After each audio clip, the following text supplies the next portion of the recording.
Gas book చేసి 20 రోజులు అయిందండి, ఇప్పటివరకు గ్యాస్ రాలేదు.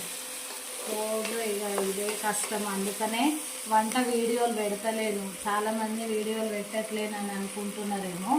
వంట వీడియోలు అందుకే పెడతలేనండి, ఎందుకంటే గ్యాస్ లేదు. దీని మీద ఉండడం నాకు కూడా సరిగ్గా రాదు. ఇప్పుడు ఏదో ప్రయత్నం చేస్తున్నాను. కారం వేద్దామండి.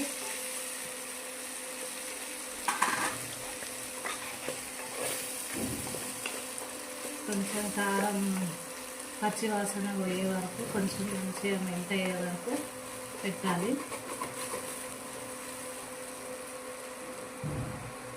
దీంట్లోనే చింతపండు, గుజ్జు తీసిన చింతపండు నుంచి పెట్టేద్దాం.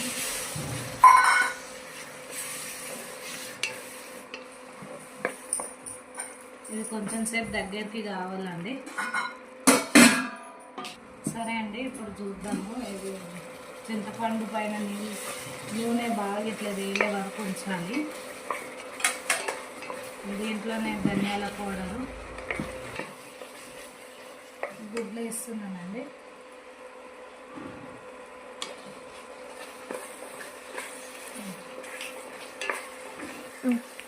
కొత్తిమీర వేయాలండి.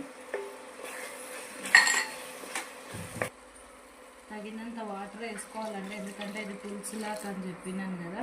ఇది బాగా దగ్గరికి కుక్ అవ్వాలి.